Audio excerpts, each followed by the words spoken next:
ఆరాధన కొరకు ప్రభు సహాయపడినట్లు చిన్న ప్రార్థన చేద్దాం.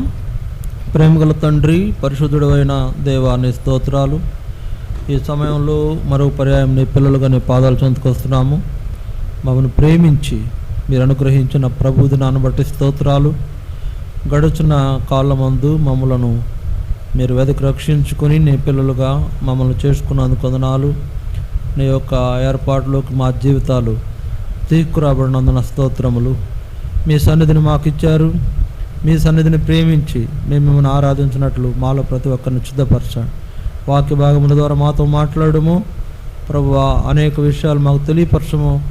నేను ఆరాధించినట్లు మమ్మల్ని సిద్ధపరచము. ఎట్లా ఆరాధించాలో మాకు నేర్పించండి. మీ దాసునిగా నన్ను మీరు మరుగుపరిచి నన్ను బలపరిచి నిలవబెట్టుకొని నీ మాటలు నీ ప్రజలకు వెల్లడి చేయగలుగుట్లో సాయం చేయండి ప్రభువా. మా సమయాన్ని ఎంతో ఆశీర్వాదకరంగా చేయమని ప్రార్థిస్తూ మేము గడుపుతున్న సమయం అంతా కూడా మీ యొక్క సన్నిధి మాతో కూడా ఉంచమని నడిపించమని మీ రక్త ప్రోక్షణ కోరుకుంటూ ఇంకా ఎవరైనా ఆరాధనలో ప్రవేశించడానికి ప్రభువా రాలేకుంటే సకాలంలో వారిని కూడా తీసుకురావాల్సిందిగా ప్రార్థిస్తూ మహిమను ఆరోపిస్తూ యేసు ప్రభు నామమున ప్రార్థించి వేడుకొనుచున్నాము తండ్రి, ఆమేన్.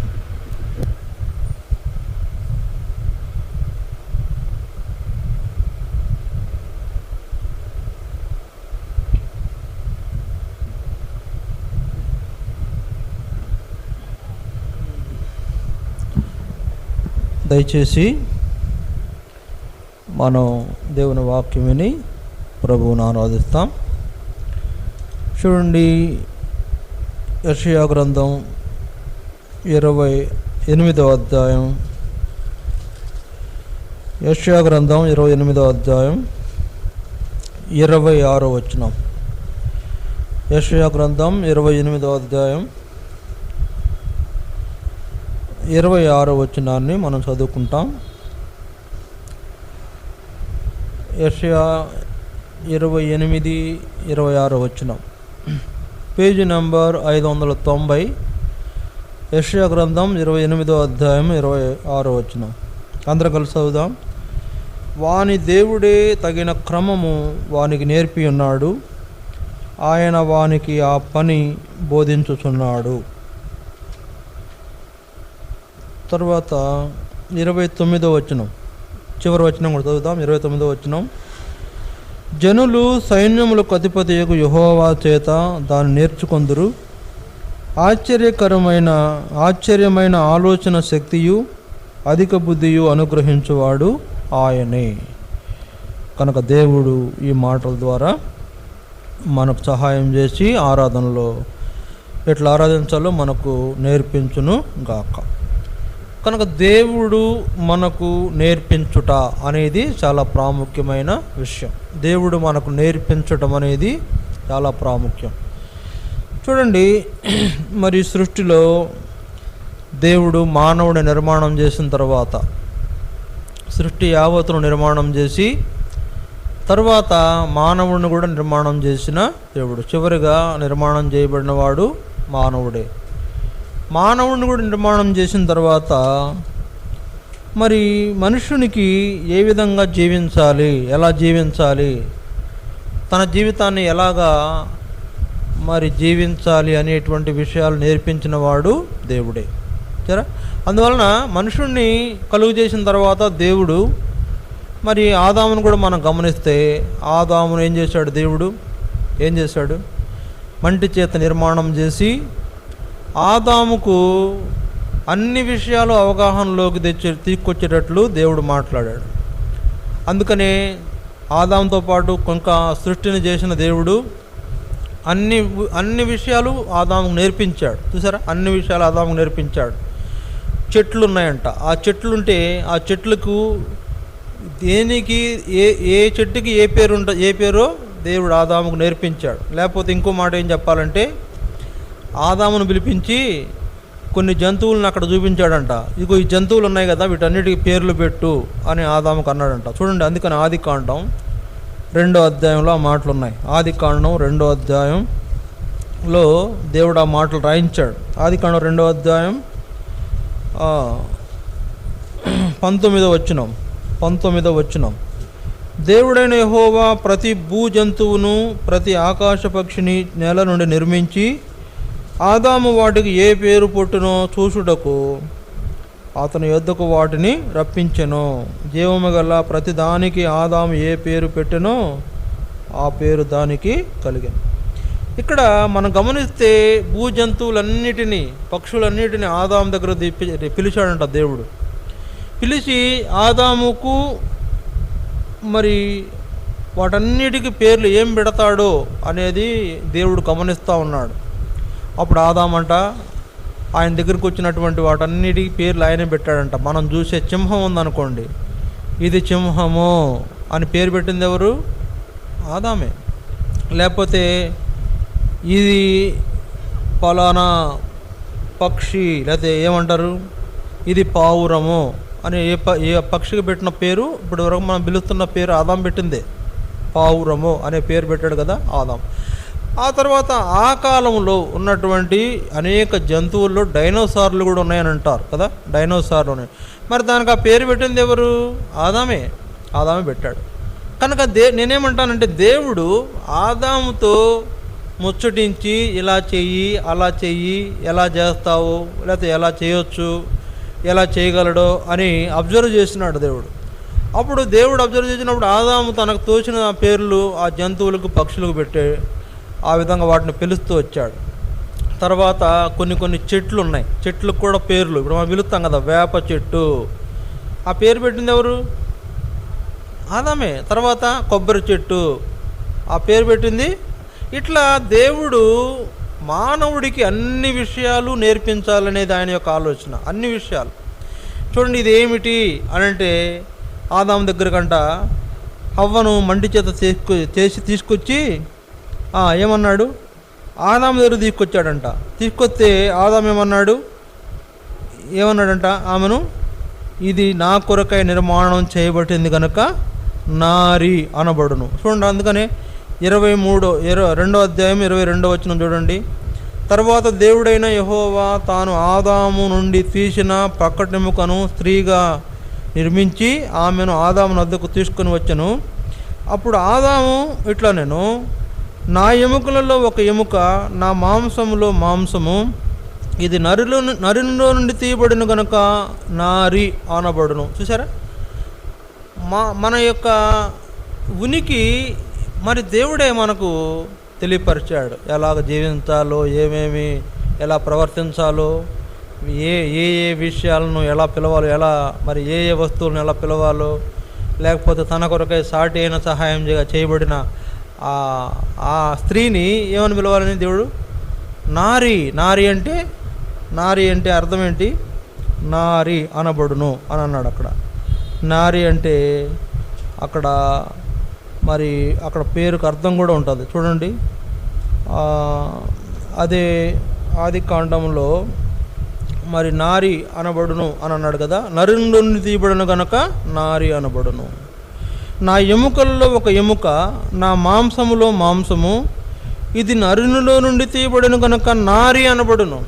కనుక స్త్రీని నారి అని పిలిచే ఆ పిలుపు ఆదాము మరి పిలిచిన వాడుగా ఉన్నాడు. నేనేమంటానంటే దేవుడు ఆదాముతో పాటు సర్వసృష్టిని చేసిన తర్వాత, ఆ ఆదాముని నిర్మాణం చేసిన తర్వాత వాటి క్రమాన్ని దేవుడు ఆదాముకు వివరించాడు. చూడండి, 6వ దినం మనుషుడు చేయబడితే మొదటి 5 దినాలు కూడా సృష్టి నిర్మాణం చేసిన దేవుడు ఈ సృష్టి ముందుకు ఆదాముని తీసుకొచ్చి ఇదిగో ఇది పలానా, ఇదిగో పలానా అని చెప్పాడా లేదా? ఇదిగో పలానా చెట్టు, ఇదిగో పలానా చెట్టు, ఈ కాయలు చక్కగా తిను, మంచిగా బాగుంటాయి, ఈ కాయలు తినబాకు, ఇవి నీకు కీడు చేస్తాయి.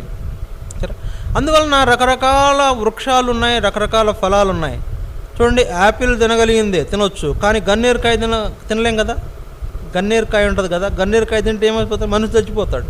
కనుక ఇది తినొచ్చు, ఇది తినకూడదు దేవుడు చెప్పేశాడు. కనుక అన్నీ నేర్పించాడు దేవుడు, వానికి తగిన క్రమమును నేర్పించాడు అనటానికి మనం ఆదాము జీవితమే పెద్ద ఉదాహరణ. అంతేకాదు, ఆదాముకు నేర్పించవలసిన విషయాలు నేర్పించాడు. తర్వాత తన పిల్లలైనటువంటి కయ్యను, హేబేలును కూడా మనం జ్ఞాపకం చేసుకుంటే వారికి ఆరాధన అంటే దేవునికి అర్పణ అర్పించాలనిపించిందంట. ఎవరికి? కయ్యూనుకు హేబేలుకు. అర్పణ అర్పించాలి అనిపించి వాళ్ళు అర్పణ తీసుకొస్తే దేవునికి శ్రేష్టమైనవి అర్పించాలని హేబేలుకు అనిపించిందంట. చూడండి, హేబేలుకు దేవునికి శ్రేష్టమైనవి అర్పించాలని. నేనేమంటానంటే హేబేలుకు దేవుడే ఆ సంగతిని నేర్పించాడు, కయ్యూను నేర్చుకోలేదు. అందువలన దేవునికి శ్రేష్టమైనవి తెలియదు. హేబేలుకు దేవునికి శ్రేష్టమైనవి అర్పించాలని ఎట్లా అనిపించింది? దేవుడే తగిన క్రమం వానికి నేర్పించెను అని. కాబట్టి హేబేలుకు శ్రేష్టమైనవి దేవునికి అర్పించాడు. కానీ కయ్యూనుకు అర్పించిన అర్పణ అలా అనిపించలేదు కదా. అతడు అర్పించిన అర్పణ ఎలా ఉందంట? దేవునికి నచ్చలేదంట. అందువల్ల హేబేలు మంచి శ్రేష్టమైన అర్పణ అర్పించి దేవుని చేత మెచ్చుకొని పడుతూ వచ్చాడు. కయ్యూను దేవుడు మెచ్చుకోని వ్యక్తిగా ఉన్నాడు. తర్వాత ఇంకా నా తలంపు ఏంటంటే, ఇక్కడ ఇద్దరిని చూస్తాం మనం. ఎవరిని చూసామంటే హేబేలును కయ్యూను చూస్తున్నప్పుడు హేబేలు దేవుని క్రమాన్ని నేర్చుకున్నాడు, కయ్యూను దేవుని క్రమాన్ని నేర్చుకోలేదు. దేవునికి ఏది చేస్తే బాగుంటుందో కయ్యూనుకు తెలియలేదు, కానీ హేబేలు తెలిసింది. అట్లనే మనం చూసే అనేక మంది భక్తులు, ఇప్పుడు నోవాహును చూద్దాం. నోవాహు ఏం చేసినాడు? జలప్రళయం రాకముందు ఓడగట్టాడు. జలప్రళయం వచ్చి జలప్రళయము తగ్గిపోయిన తర్వాత, నీరు ఇంకిపోయిన తర్వాత దేవునికి ఎంత కోపం వచ్చింది ఏంట్రా నాయన అనిపించింది నోవాహుకు. వామ్మో, ఎంత కోపం ఆ దేవుడికి అనిపించి ఏం చేశాడు? ఈయన్ని ఎట్లయినా మనం ఏం చేయాలా? శాంతపరచాలి, కూల్ చేయాలి అని చేసి ఏం చేశాడు? ఆయన ఒక బలిపీఠం కట్టాలనిపించింది. బలిపీఠం కట్టి ఆ బలిపీఠం మీద దేవునికి ఇష్టమైనది అర్పించాలనిపించింది. సరే, ఈ క్రమం దేవుని చేత నేర్చుకొనిన నోవాహు. అందుకని మనం ఏమని అనుకోవాలంటే, దేవుడు నోవాహుకు బలిపీఠం కట్టి, నోవాహు బలిపీఠం కట్టిన తర్వాత దేవునికి ఇష్టమైన అర్పించడం ద్వారా దేవుణ్ణి శాంతపరచాలి అనే ఆలోచన నోవాహుకు కలుగు చేసింది దేవుడే. కనుక నా తలంపు ఏంటంటే, నోవాహుకు బలిపీఠం కట్టాలని, బలిపీఠం పైన దేవునికి ఇష్టమైనది అర్పించాలని దేవుడు ఆ సువాసనను ఆగ్రాణించి ఇక మీద ఎల్లప్పుడూ నరులను నేను శపించనని పెట్టుకుంటాడని ఎలా అర్థమైంది? దేవుడే అలాంటి అవగాహన నోవాహులో ఉంచాడు. కనుక దేవునికి అర్పణ అర్పించాలనేది నేర్పించింది దేవుడే. తర్వాత దేవుని నామమున ప్రార్థన చేయడం నేర్పించింది కూడా దేవుడే. నా తలంపు ఏంటంటే, మానవునికి ఈ క్రమం నేర్పించాడు. సృష్టిని చేసిన తర్వాత ఈ సృష్టిలో నువ్వు ఇలా ఉండాలి, ఇలా జీవించాలి, ఇలా నడుచుకోవాలి, ఇదే తినాలి, ఇది తినకూడదు, ఇలాగే చేయాలి, ఇలా చేయకూడదు, అన్ని విషయాలు దేవుడు నేర్పించాడు. చూడండి, అందుకనే మనిషి యొక్క మన దేహం యొక్క మేనేజ్మెంట్ గురించి చూడండి. మన దేహం యొక్క మేనేజ్మెంటు సరి అయిన వేళకు ఆహారం తినకపోయినా నష్టమే, తగినంత నీళ్లు తాగకపోయినా నష్టమే, మన దేహాన్ని మరి జాగ్రత్తగా శుభ్రంగా ఉంచుకోకపోయినా నష్టమే. సరే, అందువలన మన దేహాన్ని మనం ఏం చేయాలా? పోషించుకుంటాం, సంరక్షించుకుంటాం కదా. కనుక నేనేమంటానంటే, ఆరాధన చేయటమైనా దేవుడే నేర్పించాడు, అర్పణ అర్పించడమైనా దేవుడే నేర్పించాడు. కనుక హేబేలు దేవుడు నేర్పించినట్లు అర్పణ అర్పించి ఆయన అర్పణ అంగీకరించబడిందిగా ఉంది. తర్వాత ఏనోషు అనేటువంటి వ్యక్తి పుట్టిన తర్వాత ప్రార్థన చేయడం ఆరంభమైంది. తర్వాత ఇట్లా నోవాహు కాలంలో జలప్రళయం తర్వాత నోవాహు దేవుడిని శాంతపరచడానికి బలిపీఠం కట్టి, బలిపీఠం పైన దేవునికి ఇష్టమైనది సువాసనగా అర్పించాడు. దేవుడు ఆ సువాసనను ఆగ్రహించి ఇక మీద నరులను శపించనని ఒట్టు పెట్టుకున్నాడు. సరే, ఇవన్నీ కూడా దేవుడు మానవుడికి నేర్పించిన క్రమం. ఇలా జరిగే ఆ పాత తరంలో ఒక గొప్ప వ్యక్తి బయటకు వచ్చాడు, ఆయనే అబ్రహాం. సరే, మనం చూస్తున్న ఆ క్రమంలో ఆదాము కంటే బెటర్ ఎవరయ్యా అంటే హేబేలు, హేబేలు కంటే బెటర్ ఎవరయ్యా అంటే నోవాహు, నోవాహు కంటే బెటర్ ఎవరయ్యా అంటే అబ్రహాం. సరే, ఒకళ్ళ తర్వాత ఒకళ్ళు వాళ్ళ యొక్క ఉనికిని దేవుని కొరకు జీవించడానికి వారి ఉనికి కలిగిన వారుగా ఉన్నారు.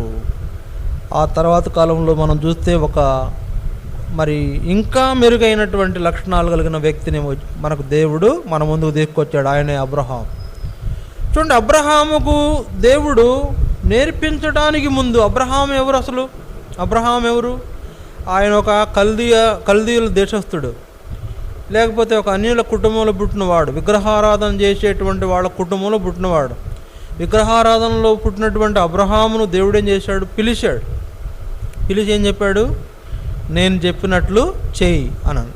నేను చెప్పినట్లు చెయ్యి అంటే ఏం చెప్పాడు, ఏం చేశాడు అనంటే, అబ్రహాము ఏం చెయ్యాలో ఎరగకనే దేవుని ఏర్పాటు చేయడానికి ప్రారంభించాడు. అంటే ఎక్కడికి వెళ్ళాలో తెలియకనే దేవుడు అన్నాడు, నువ్వు నేను చూపించే చోటుకి వెళ్ళన్నాడు. ఎక్కడికి వెళ్ళాలో తెలియదు. తాను ఎక్కడికి వెళ్ళాలో ఎరగకనే బయలుదేరిపోయాడు. దేవుడు వెళ్ళమన్నాడు కనుక బయలుదేరిపోయాడు. బయలుదేరిపోయి చివరికి కనాను అనేటువంటి చోటుకు వచ్చి అక్కడ బలిపీఠం కట్టిన అబ్రహాం.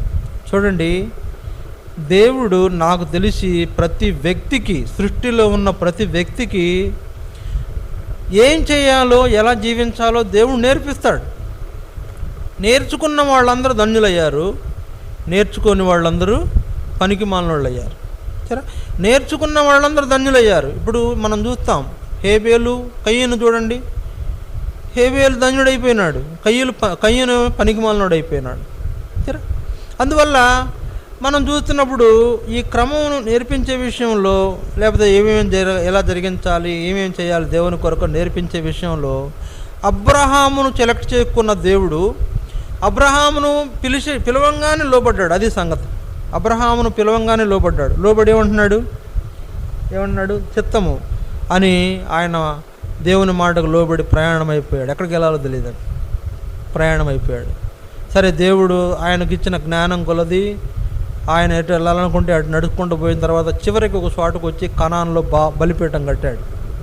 అప్పుడు అన్నాడు దేవుడు, నేను ఈ చోటే నీకు ఇస్తాను అని చెప్పి అక్కడ అబ్రహామును స్థిరపరిచిన తర్వాత అబ్రహాం అక్కడ రకరకాల పరిస్థితులు ఆయన కలిగినాయి.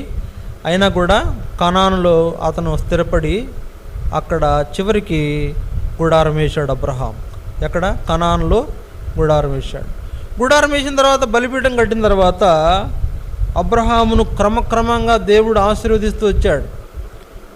ఎందుకు చూడండి, దేవుడు ఎందుకు ఆశీర్వదించాడంటే కూడా ఒక మాట ఏం చెప్పుకోవాలంటే, దేవుడు అన్నాడు నేను చూపించే చోటికి వెళ్ళు అనగానే వెళ్ళిపోయాడు, బయలుదేరిపోయాడు. అందుకనే అబ్రహామును దేవుడు ఆశీర్వదించాడు. కనాను దేశంలో దేవుడు అబ్రహామును ఆశీర్వదించి అతనికి బహు ఆస్తి, బహు పనివాళ్ళని ఇచ్చాడు. తర్వాత తన సంతానం కూడా ఇచ్చాడు. అంటే సంతానం ఇస్తానని చెప్పి మాట ఇచ్చి సంతానాన్ని కూడా ఇచ్చాడు. ఇచ్చిన తర్వాత అబ్రహాం యొక్క జీవితంలో దేవుడు ఒక విషయాన్ని చేయాలని దేవుడు కోరుతున్నాడు, లేకపోతే నేర్పిస్తున్నాడు అనుకోవాలి మనం. చూడండి, దేవుడే తగిన క్రమం వానికి నేర్పించి ఉన్నాడు అనే మాటకి అబ్రహాము దేవుని చేత నేర్చుకొనబడిన అనుభవం మనం చూస్తున్నాం. చూడండి, ఆదికాండం 22వ అధ్యాయం మనం గమనిస్తాం. ఆదికాండం 22వ అధ్యాయం మొదటి వచనం, మొదటి 2 వచనాలు చూడండి. ఆ సంగతులు జరిగిన తరువాత దేవుడు అబ్రహామును పరిశోధించెను. ఎట్లనగా ఆయన అబ్రహామా అని పిలువగా అతడు చిత్తము ప్రభువా అనెను. అప్పుడు ఆయన, నీకు ఒక్కడయ్యున్న నీ కుమారుని అనగా నీవు ప్రేమించు ఇస్సాకును తీసుకొని మోరియా దేశమునకు వెళ్ళి అక్కడ నేను నీతో చెప్పబో పర్వతములలో ఒక దాని మీద దహన బలిగా అతను అర్పించుమని చెప్పాను. ఇక్కడ దేవుడు అబ్రహామును అబ్రహాము చెప్తున్న విషయం ఏంటంటే, నేను నీకు చూపించు దేశముల్లో ఒక పర్వతం మీద నీ కుమారుడైన ఇస్సాకును దహన బలిగా అర్పించు. చూడండి, శ్రేష్టమైన ఒక బలి అర్పణ దేవునికి అర్పించేదానికి అబ్రహాముకు నేర్పిస్తున్న దేవుడు. ఈ క్రమం నేర్పించడం అనేది దేవునికి ఇష్టంగా ఉంది. అంటే మనకు ఎలా జీవించాలో, ఎలా దేవుణ్ణి సేవించాలో, ఎలా దేవుణ్ణి గణపరచగలమో, ఎలా దేవుని ఉద్దేశాలు నెరవేర్చి మనము ఆయనకు తగిన మహిమను చెల్లించగలమో మనము దేవుని దగ్గర నేర్చుకోవడం తప్ప మనకు ఏమీ తెలియదు. అందువలన అబ్రహాం కూడా తెలియదు ఈ సంగతి. బలిపీఠం అయితే కడతాడు, కానీ అప్పటికే 3 బలిపీఠాలు కట్టాడు. ఇది 4వ బలిపీఠం. ఈ 4వ బలిపీఠం యొద్ద ఏమంటున్నాడు దేవుడు? నీ కుమారుని అర్పించు అంటున్నాడు. అంటే దేవుడికి ఏ విధమైనటువంటి అర్పణ కావాలని కోరుతున్నాడు అబ్రహాం అర్థం చేసుకోవాలని దేవుని యొక్క ఉద్దేశం. దేవునికి ఏ విధమైనటువంటి అర్పణ కావాలా, లేకపోతే ఏవి అర్పిస్తే ఆయనకు మరి సంతోషం కలిగిద్ది అనే విషయాలు అబ్రహాముకు నేర్పిస్తున్న దేవుడు. అబ్రహాంకి ఏం తెలుసు చెప్పండి? అప్పటికే బలిపీఠాలు కట్టడం మాత్రమే తెలిసింది ఆయనకు.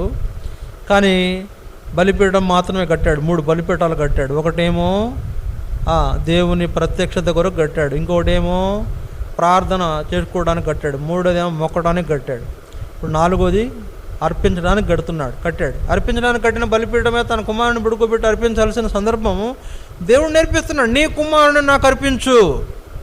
ఎట్లా అర్పించమన్నాడు? దహన బలిగా అర్పించు. ఏమన్నాడు? నీకొక్కడైనా నీ కుమారుడు నాకు దహన బలిగా అర్పించు. దేవుడు అబ్రహాముకు ఈ విషయాన్ని ఖచ్చితంగా చేయాలని నేర్పిస్తున్నాడు. అంటే చూడండి, దేవునికి అర్పించవలసిన వాటి విషయంలో దేవుడు ఆ విధమైనటువంటి అర్పణను కోరుతూ ఉన్నాడు అనేది మానవుడు గ్రహించాలనేది ఆయన ఉద్దేశం. అబ్రహాం ఆ విషయాన్ని గ్రహించి ఏం చేస్తున్నాడు? తన కుమారుని దిక్కుని మోరియా పర్వతంకి వెళ్ళి అక్కడ బలిపీఠం కట్టి కుమారుని పడుకోబెట్టి అర్పించడానికి ఇష్టపడ్డాడు. చూడండి, అది దేవుడు ఏంటంటే అబ్రహాముకు నేర్పించాలనుకున్న విషయం. ఈ దినాల్లో మనం దేవునికి ఏమైనా అర్పించాలనుకున్నప్పుడు ఆ విధమైన అర్పణ దేవుడు ఒకవేళ మన నుంచి కోరుతున్నప్పుడు మనం కూడా అబ్రహాం వలె ఏ విధమైన వెనుకబాటు లేకుండా వెనుదీయకుండా దేవునికి మన అర్పణ అర్పించాలి అనేది మనం నేర్చుకోవడానికి అబ్రహామే మనకొక ముందు గుర్తుగా ఉన్నాడు.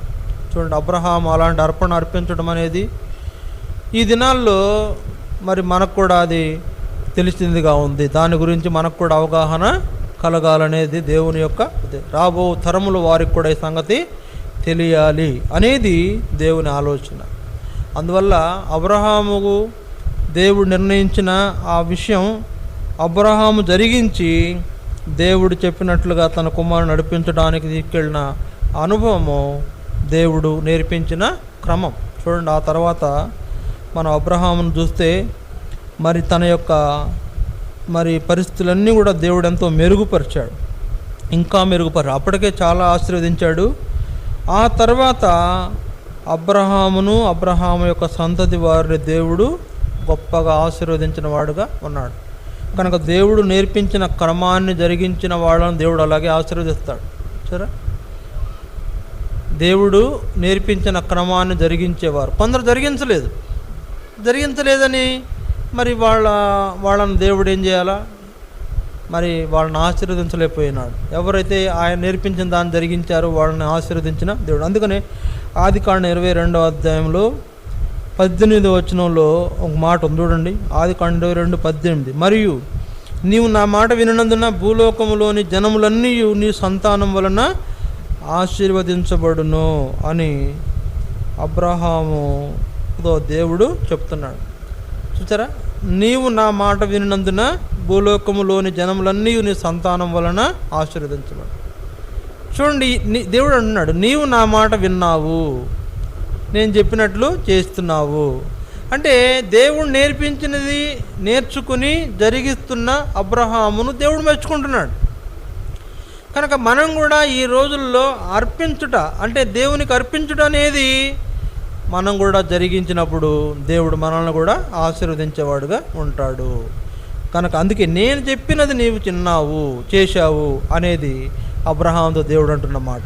అందుకే ఏమన్నాడు దేవుడు? యెషయా గ్రంథము అక్కడ 28-26 వచనంలో దేవుడే తగిన క్రమము వానికి నేర్పి ఉన్నాడు అని. ఆ నేర్చుకున్న అబ్రహాము తన ఏకైక కుమారుని బలిగా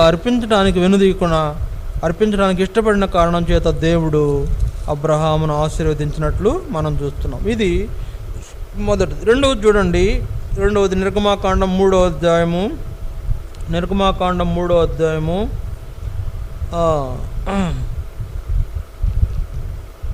10వ వచనం. నిర్గమాకాండం 3వ అధ్యాయము 10వ వచనం చూడండి. రెండవదిగా మనం చూస్తున్నాం నిర్గమాకాండం 3వ అధ్యాయం 10వ వచనం. కాగా రమ్ము, నిన్ను ఫరో యొద్దకు పంపెదను,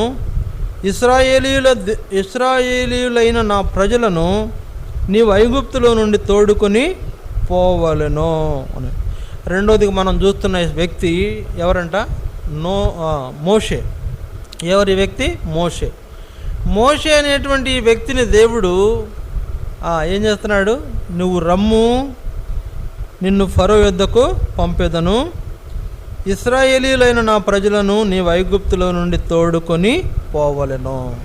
కనుక ఇశ్రాయేలీలను బానిసత్వం నుండి విడిపించడానికి నేను నిన్ను పంపిస్తాను. కనుక ఇశ్రాయేలీయులను ఐగుప్తీయుల చేతిలో నుండి ఎలా విడిపించాలో మోషేకు నేర్పిస్తున్న దేవుడు. ఇంకో విషయం, మోషే పుట్టిన దగ్గర నుండి పెరిగింది ఐగుప్తులోనే. మోషే పుట్టిన కాడ నుండి ఐగుప్తులోనే పెరిగాడు. 40 ఏళ్ళ పాటు పెరిగాడు. 40 ఏళ్ళు కూడా ఎట్ట పెరిగాడు? ఫరో ఇంట పెరిగాడు. రాజుకు సంబంధించినటువంటి ఇంట్లో పెరిగిన కారణం చేత ఆయన ఏమైందంట, రాజు ఇంట్లో పెరిగిన కారణం చేత రాజరిక లక్షణాలు వచ్చినాయి.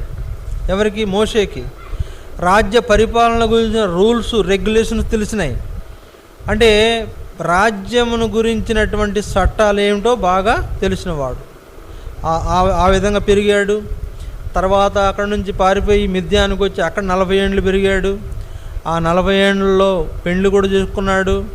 తర్వాత అక్కడ హోరేబ్ పర్వతంలో పశువులు మేపడానికి వెళ్ళినప్పుడు అక్కడ పశువులను మేపుతూ ఉండగా దేవుడు దర్శించి చెప్తున్నాడు, నీవు రా, నువ్వు నా మాట విను, నేను నిన్ను ఐగుప్తుకు పంపుతున్నాను.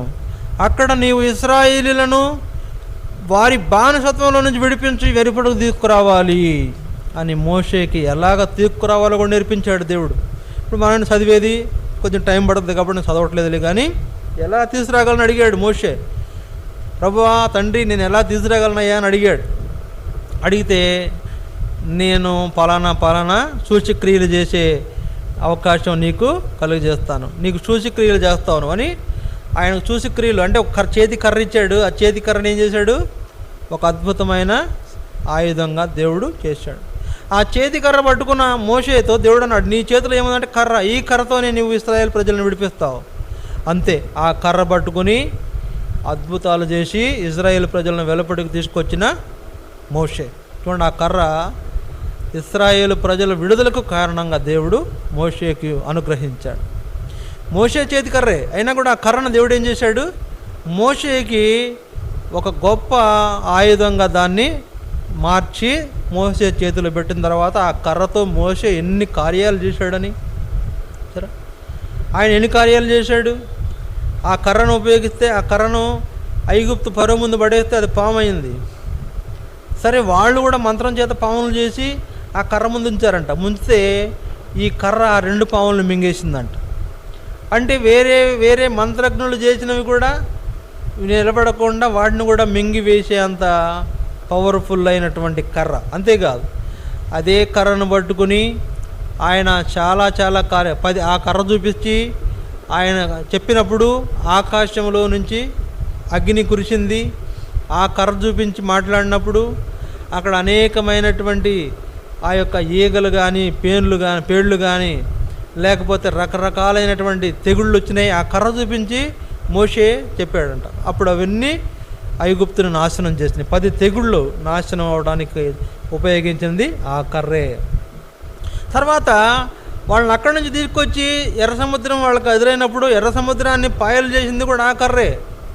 అంతేకాదు, అరణ్యంలో వాళ్ళకి దాహమైందంట. దాహమైతే మాకు నీళ్ళు ఎక్కడి నుంచి అంటే దేవునికి ప్రార్థన చేస్తే మోషే నీ చేతిలో కర్ర ఉంది కదా, ఆ కర్రతో బండతో మాట్లాడు, బండ నీళ్ళు ఇస్తుంటే ఆ కర్ర తీసుకుని ఆ బండ మీద కొట్టినప్పుడు బండ చీలి అందులో నుంచి నీళ్ళు ఇచ్చింది ఆ కర్ర ద్వారానే. ఇవన్నీ ఆ కర్రలో ఉన్న అద్భుతమైనటువంటి మహిమ ద్వారా మోషే ఇశ్రాయేలు ప్రజలను ఐగుప్తు నుంచి విడిపించగలిగినట్లు. ఎవరు నేర్పించారు ఇదంతా? దేవుడే మోషేకి నేర్పించాడు. రా, నీవెల్లాగా వాళ్ళని తీసుకురావాలో నేను నీకు నేర్పిస్తా. ఇదిగో నీ అన్నయ్య అహరోను కూడా నీకు తోడుగా పంపిస్తా. నీకు ఇంకేం? మోషే అన్నాడు, నాకు నోటి మాంద్యం నత్తి అన్నాడు. నత్త నువ్వు మాట్లాడాల్సిన అవసరంలా, నీకు మాట్లాడటానికి ఒక అతను పెట్టాను, ట్రాన్స్లేటర్ని, రా, ఆయనే అహరోను. కనుక మోషే ఎన్ని రకాల సాకులు చెప్పినా కూడా దేవుడు నీవు వెళ్ళి నా ప్రజలను విడిపించు అని నేర్పించి బాహుబలం చేత దేవుని యొక్క కార్యాలు అక్కడ జరిగించబడి మోషే నాయకత్వంలో ఇశ్రాయేలు లక్షలాది మంది ప్రజలను విడిపించి వెలుపటికి తీసుకొచ్చిన మోషే. కానీ ఇదంతా దేవుడే నేర్పించాడు మోషేకి, ఆ నాయకత్వ లక్షణాలు, ఆ యొక్క ఐగుప్తులో రాజ్యంలో ఉన్నటువంటి రాజ్యం పరిపాలన విషయాలు, ఆ తర్వాత అన్ని జనులైనటువంటి ఆ మిథ్యానీయుల మధ్యన ఎలా జీవించాలో, ఆ తర్వాత హోరేబు కొండ యొక్క అనుభవంలో దేవుని దర్శనము, ఆ పొదలో కనపడినప్పుడు దేవుడు మాట్లాడుతున్నప్పుడు దేవుని ఎద్దుకి ఎలా వెళ్ళాలో నేర్పించాడు. అక్కడ పొదలో మండుతున్నప్పుడు అంట కాలిపోతుంది, కానీ పొద మంట పడుతుంది, కానీ పొద కాలిపోవట్లేదంట. మోషే ఆడికి వెళ్ళాడంట. వెళ్ళంగానే దేవుడు అన్నాడు, మోషే నీవు నిలుచున్న ఈ స్థలము పరిశుద్ధ స్థలము, నీ చెప్పులు విడువు అని నేర్పించింది కూడా దేవుడే. అంటే నా తలంపు ఏంటంటే, దేవుని సన్నిధిలో నీ యొక్క అపవిత్రత కనపడకుండా చూసుకోవాల్సింది నేర్పించింది కూడా దేవుడే. దేవుని సన్నిధికి వెళ్ళేటప్పుడు నీ అపవిత్రత కనపడకుండా చూసుకోవాలి, నీ చెప్పులు దూరంగా విడువు అని నేర్పించింది దేవుడే. అక్కడ నా ఎదుట సాగిలపడాలి అనేది నేర్పించింది దేవుడే. అంతేకాదు, మోషే కావాల్సిన లక్షణాలన్నీ నేర్పించింది దేవుడే. కనుక అందువల్లనే ఆ గొప్పదైన అద్భుతమైన కార్యం ఇశ్రాయేలు ప్రజలు విడిపించి ఎర్ర సముద్రం రెండుగా చీల్చి నడిపించడానికి నేర్పించింది దేవుడే. అక్కడంట ఎర్ర సముద్రం ఒడ్డు వచ్చినప్పుడు అన్నారంట ఇశ్రాయేలు, ఏమయ్యా మోషే, అక్కడ చచ్చిపోయేవాళ్ళం కదా, ఈ సావేది అక్కడ చచ్చేవాళ్ళం కదా, ఐగుప్తులో సమాధులు లేవా అన్నారంట. ఏమన్నారు, మాకు ఐగుప్తులో సమాధులు లేవని ఎడ దిక్కొచ్చావా, ఇక్కడ మమ్మల్ని సముద్రంలో ముంచేద్దాం అనుకున్నావా అని. దేవుడు అప్పుడు ఏం చేశాడు, మోషే దేవా ఇలా అంటున్నారా అంటే దేవుడు ఏమన్నాడంటే, నువ్వెలా నాకు మొరపెడుతున్నావు, సాగిపోమ్మని ఇశ్రాయేలీయులతో చెప్పు, నీ చేతి కర్రను సముద్రం వైపు చూపించు, అది సముద్రం 2 పాయలుగా అవుతుంది, ఆరిన నేల మీద మీరు దాటిపోవాలి అని దేవుడు నేర్పించాడు. ఇప్పుడు మోషేకి ఏం తెలుసు, ఆ చేయి కర్ర చూపిస్తే ఆ సముద్రం జీరిద్దని. దేవుడు చెప్పాడు, నీ చేతి కర్ర చూపించు, సముద్రం నీకు దారిస్తుందని. తర్వాత నీ చేతి కర్ర చూపించు, బండ నీకు నీరిస్తుందని. నీ చేతి కర్ర చూపించు, ప్రకృతిలో అద్భుతమైనటువంటి మార్పులు చూస్తావని. నీ చేతి కర్ర చూపించు, చేతికర్ర పాములా మారిపోయి వాళ్ళని కాటేస్తుందని. కనుక ఈ విధమైనటువంటి నేర్పించిన దేవుడు ఇశ్రాయేలు ప్రజలు ఐగుప్తు నుంచి బయటకు వచ్చి ఆయన్ను ఆరాధించాలి, హోరేబు కొండ దగ్గర ఆయన్ను ఆరాధించాలి అనేది దేవుని యొక్క ఆలోచన. ఆ విధంగా మోషేకు నేర్పించి ప్రజలను తనను ఆరాధించడం కొరకై నడిపించిన దేవుడు. కనుక మోషే దేవుని దగ్గర నేర్చుకున్న విషయాలన్నీ, విన్న విషయాలన్నీ కూడా ఇశ్రాయేలుల విషయంలో జరిగించి ప్రజలకు గొప్ప విడుదలనిచ్చి వారిని ఆరాధించడానికి నడిపించిన మోషే. ఇది మోషే యొక్క అనుభవం. 3 చూడండి, మరి 2 సమూయేలు 24వ అధ్యాయం 18వ వచనం. 2 సమూయేలు 24వ అధ్యాయము 18వ వచనం. ఆ దినమున గాదు దావీదు నద్దకు వచ్చి, నీవు పోయి యెబూసీయుడైన ఆరౌనా యొక్క కళ్ళములో యెహోవా నామమున ఒక బలిపీఠం కట్టించమని అతనితో చెప్పగా, దావీదు గాదు చేత యెహోవా ఇచ్చిన ఆజ్ఞ చొప్పున పోయెను. ఇక్కడ మనం దావీదును చూస్తున్నాం. దావీదు కూడా దేవుని ఏర్పాట్లో ఉన్నవాడే. యెషయి కుమారుల్లో 8 మందిలో చివరివాడు, కడసారివాడు, చిన్నవాడు. అయినా కూడా పొట్టివాడు, గట్టివాడే అంటారు కదా. చక్కని నేత్రములు గలవాడు, స్వరూపము గలవాడు, అందమైన వాడు. అంతేకాదు బహు నేర్పరితనం గలవాడు దావీదు, బహు తెలివితేటలు గలవాడు. అతడు గొర్రెలు మేపుతూ కూడా పద్యాలు కట్టాడు, కీర్తనలు కట్టాడు, పద్యాలు పాడాడట. యెహోవా యెహోవా నా కాపరి. ఈ పాటలన్నీ ఆయన రాసిన పద్యాలే, ఆయన రాసిన కీర్తనలే. కనుక ఆ విధంగా నేర్పరితనం గలవాడైనటువంటి దేవుని ఏర్పాట్లు ఉన్న దావీదు మరి కొన్ని పరిస్థితులు గుండా ఆయన వెళ్ళాల్సి వచ్చింది. చిన్నప్పుడు గొర్రెలుగా మేపుకున్నా, యుక్త వయసు వచ్చిన తర్వాత గొల్లియాతును చంపినా, ఆ తర్వాత సౌలు చేత అతను ద్వేషించబడి తరంబడినా, దేవుడి చేత నిర్ణయించబడి దేవుని చేత అభిషేకించబడి ఇశ్రాయేలీల పైన రాజుగా చేయబడే కాలంలో కొన్ని తప్పులు చేశాడు అతను, కొన్ని పొరపాట్లు చేశాడు, కొన్ని నష్టదాయకమైన పనులు చేసి ఆయన నష్టానికి కారకుడయ్యాడు, ప్రజల నష్టానికి కూడా కారకుడయ్యాడు. అందువలన తప్పుడు మార్గంలో వెళ్ళిన దావీదు, తప్పుడు విధానాలను ఎంచుకున్న దావీదు ఇక్కడ తిరిగి సమకూర్చబడడం దేవుని యొక్క ఉద్దేశం. అందుకనే గాదు అనేటువంటి ప్రవక్త ద్వారా దేవుడు ఏం చేస్తున్నాడు, ఆరవన యొక్క కళ్ళములో గాదును పంపించి దావీదుకు నేర్పిస్తున్నాడు. ఈ పరిస్థితులన్నీ నీకు మెరుగవ్వాలంటే, ఈ ఇబ్బందులన్నీ నీకు తొలగిపోవాలంటే నువ్వేం చేయాలా? యెహోవా నామమున ఒక బలిపీఠం కట్టి, ఏం చేయమన్నాడు? బలిపీఠము కట్టించమని ఆజ్ఞ ఇచ్చాడు.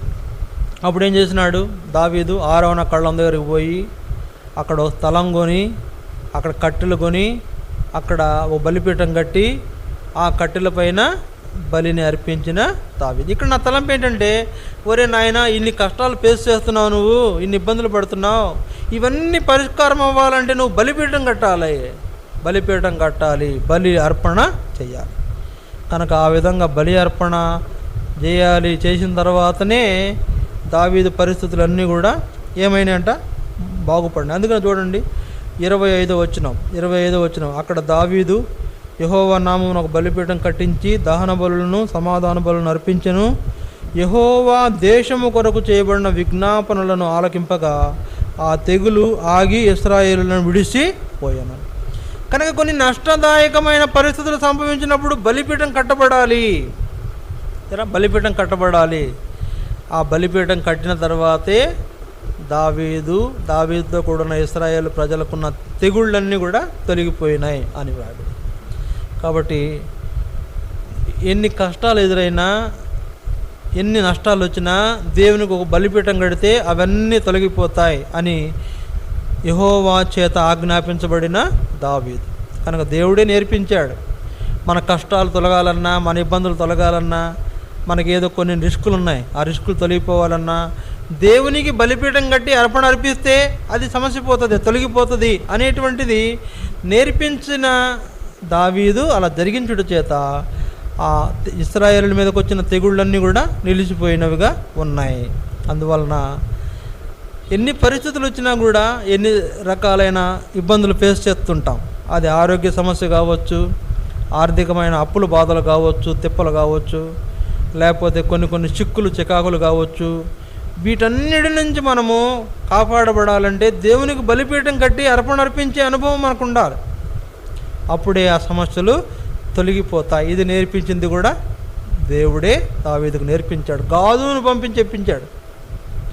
అది అక్కడ అన్నాడు కదా, గాదును పంపించి దేవుడు గాదు చేత యెహోవా ఇచ్చిన ఆజ్ఞ చొప్పున పోయినాడంట. గాదు చేత దేవుడు ఆజ్ఞాపించాడంట, ఇట్లా చేస్తే నీ సమస్య పరిష్కారం అయిపోతుంది.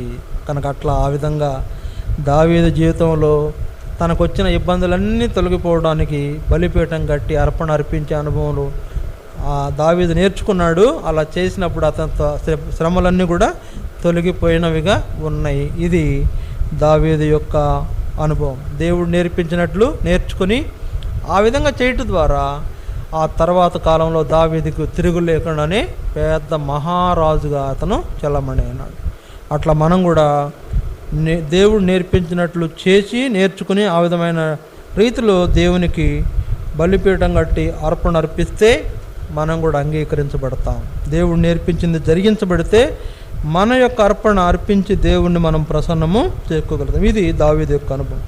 4వది చూడండి, దేవుని వాక్యంలో హోషేయ గ్రంథం 11వ అధ్యాయం 3వ వచనం. హోషేయ గ్రంథం 11వ అధ్యాయం 3వ వచనం దయచేసి చూడండి. హోషేయ 11వ అధ్యాయము 3వ వచనం.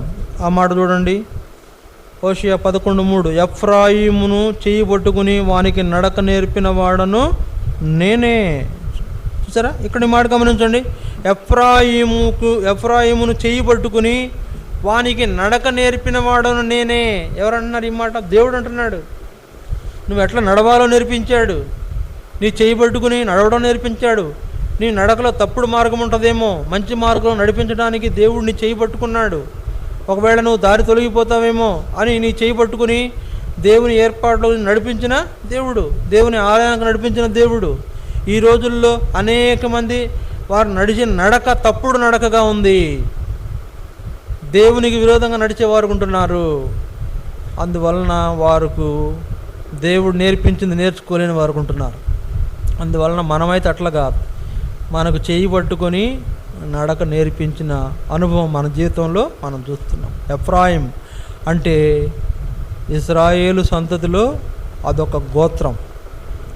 ఆ యొక్క గోత్రమును దేవుడు అంట చెయ్యి పట్టుకుని నడిపించాడు. కారణం ఏంటంటే వాళ్ళు దారి తొలగిపోతున్నారు, వారికి ఇష్టమైన మార్గంలో వెళ్ళిపోతున్నారు, వారికి ఇష్టమైనట్టు ప్రవర్తిస్తున్నారు, వారికి ఇష్టం మనసులో ఎద్దొత్తి అది చేసేటువంటి వాళ్ళు ఉన్నారు. దేవుడిని ఆరాధించట్లా, దేవుని మందిరానికి పోవట్లా, దేవుని నామ ఘనత కొరకు వారు జీవించట్లా. అందువలన ఇష్టానుసారంగా ప్రవర్తించడం, ఇష్టానుసారంగా నడుచుకున్న కారణం చేత దేవుడు చెయ్యి పట్టుకుని ఎఫ్రాయిముకు నడక నేర్పించానని చెప్తున్నాడు. సరే, దేవుడు మనకు నడక నేర్పించి ఆ విధంగా నడుచుకునేటట్లు మనల్ని చేయకపోతే మన నడక తప్పుడు నడక. సరే, దేవుడు నడక నేర్పించిన వాళ్ళ నడక ఏంటో చెప్పమంటారా? దేవుడు నడక నేర్పించిన వాళ్ళ నడక దేవుని మందిరానికి వెళతారు,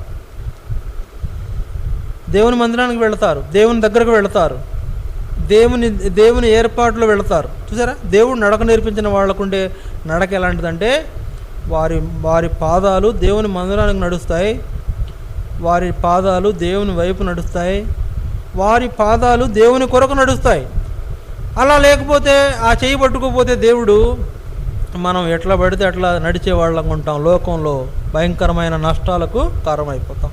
అందువలన దేవుడే మనకు నడకను చేయబట్టుకుని నేర్పించిన వాడు అనేది మనకు జ్ఞాపకం చేసుకో. నువ్వు ఇట్లా నడువు, నువ్వు ఇట్లా జీవించు. అబ్రహాం చెప్పాడా లేదా? నువ్వు బలిపీఠం కట్టి దహన బలిగా నీ కుమారుని నడిపించు అని నేర్పించాడా? ఆ విధంగా అబ్రహాం దీవించబడ్డా? అట్లానే మోషే మరి ఆయనకు ఇశ్రాయేల్ ప్రజలను ఎలా నడిపించాలో నేర్పించాడా? ఆ విధంగా ఇశ్రాయేలు చెరలో నుంచి విడిపించబడుతూ వచ్చారా? అట్లానే దావీదు మరి ఆయన కూడా ఎన్నో రకాల పొరపాట్లు చేసి నష్టపోతున్న కారణంలో దేవునికి బలిపీఠం కట్టి ఆ యొక్క అనుభవంలో మరి ఆయనకున్న సమస్యలన్నీ కూడా తొలగించబడిన అనుభవం మనం చూస్తున్నామా? అట్లాగే ఆయన మనల్ని చేయబట్టుకు నడిపించినప్పుడు నడిచే ఆ విధమైన నడక మనకేం తీసుకొస్తుందంటే మంచి నడవడిని తీసుకొస్తుంది. దేవుని కొరకై నడిచేటువంటి వారంగా ఉంటాము, దేవుని యొద్దకు నడిచే వారంగా ఉంటాం. ఎఫ్రాయిము బుద్ధి తక్కువడుగా ఉన్నప్పుడు ఎట్లా పడితే అట్లా చేశాడని దేవుడు అంట చేయి పట్టుకుని, అట్లా కాదురా నాయన, ఇట్లా రా, నా పక్క నాతో రా అని చెప్పి పట్టుకుని నడిపించిన. అంతేకాదు, కింద ఒక మాట అన్నాడు, నేనే వారిని కౌగిలించుకున్న వాడను, నేనే వారిని స్వస్థపరిచిన వాడనైనాను, ఆ సంగతి వారికి మనసున పట్టదు. ఇక్కడ చూడండి 4వ వచనంలో, ఒకడు మనుషులను తోడుకొని పోవునట్లుగా స్నేహబంధములతో నేను వారిని బంధించి ఆకర్షించి తిని. సరే, స్నేహబంధముతో బంధించి ఆకర్షించిన దేవుడు అంటే మనలను ప్రేమించి తన వద్దకు ఆకర్షించుకొని తన ఇంటికి లేకపోతే తన ఏర్పాట్లో మనం నడిపించి మనం నష్టపోకుండా కాపాడిన దేవుడు. అయ్యా, నాకు నడక నేర్పించేది నీవే, నేను ఎలా జీవించాలో నేర్పించింది నీవే, నేను ఎలాగా పాప క్షమాపణ పొందాలో నేర్పించింది నువ్వే, నా జీవితంలో ఏ విధమైనటువంటి జీవితం జీవించేలో నాకు నేర్పించింది నీవే అనేటువంటి అనుభవంలో మనం దేవుడిని ఆరాధించవలసిన వారంగా ఉండాలి. ఇది 4వ. 5వ చూడండి, చివరిగా మరి ఒక వ్యక్తిని మనం చూస్తాం. అపోస్తుల కార్యములు 9వ అధ్యాయం 6వ వచనం. అపోస్తుల కార్యములు 9వ అధ్యాయం 6వ వచనం చూడండి. లేచి పట్టణంలోనికి వెళ్ళుము, అక్కడ నీవు ఏమి చేయవలెనో అది నీకు తెలుపబడునని చెప్పాను. ఎవరండి ఈయన? పౌలుగా మారిన సౌలు. ఈయన ఈ విధంగా యేసు ప్రభు చేత గద్దించబడి దర్శించబడక మునుపు ఆయన సంగతి ఏంటో చెప్పమంటారా? భయంకరమైన వాడు, చాలా భయంకరమైన వాడు. యూదుల్లో పుట్టాడు, బెన్యామీను గోత్రికుడే. ఆయన కూడా గమాలియేలు పాదాల యొద్ద ధర్మశాస్త్రం నేర్చుకున్నవాడే. అంటే దేవుని గురించి తెలుసు. వాళ్ళ తర్వాత మరి ఒక భక్తుడి దగ్గర శిష్యరికం చేశాడు, భక్తి తెలుసు, కానీ యేసు ప్రభువుకు లోబడలా. అందువలన యేసు ప్రభువుకు లోబడేటువంటి ఒక సందర్భం వచ్చినప్పుడు యేసు ప్రభు అంటున్నాడు, లేచి పట్టణంలోకి వెళ్ళు, అక్కడ నీకు ఏమి చేయవలనో నీకు నేర్పిస్తాను. దేవుడు సంఘాన్ని హింసిస్తున్న సౌలును దర్శించి ఆయన పౌలుగా మార్చి తన పరిచర్య ఎలా చేయాలో నేర్పించాడు, ఎలాగా ఆయన పనిని చేయాలో, సువార్త ఎలా ప్రకటించాలో నేర్పించాడు. దేవుని సంఘాలను ఎలా కట్టాలో నేర్పించాడు. అంతకుముందు ఎవరు సంఘం కట్టలా, పౌలే సంఘం కట్టాడు. దేవుని సంఘాలను ఎలా కట్టాలో నేర్పించాడు. దేవుని ప్రజలను ఎలాగా వారిని విశ్వాసంలో పెంచాలో నేర్పించాడు.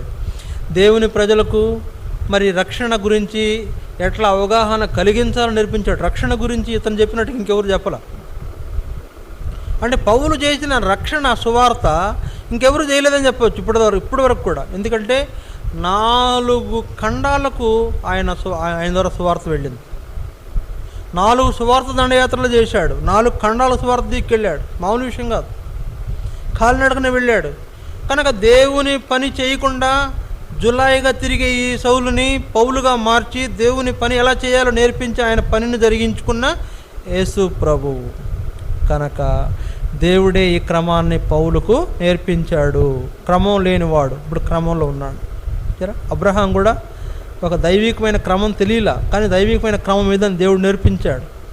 అలాగే మోషే కూడా ఐగుప్తు విషయాలు తెలుసు కానీ, మిద్యాను విషయాలు తెలుసు కానీ, ఈ యొక్క హెబ్రీల మరి వారికి సంబంధించిన విషయాలు తెలియదు. అవి నేర్పించి వారిని చెర నుంచి విడిపించి తీసుకొచ్చిన మరి ఆ క్రమం నేర్పించిన దేవుడు. అలాగే దావీదు భక్తుడే, ఎన్నో తప్పులు చేసేస్తున్నాడు. ఆ తప్పులు చేయకుండా ఆ తప్పుల నుంచి కాపాడబడటానికి దేవునికి ఒక బలిపీఠం కట్టాలని అర్పించాలని నేర్పించింది, ఆ క్రమం నేర్పించింది దేవుడే.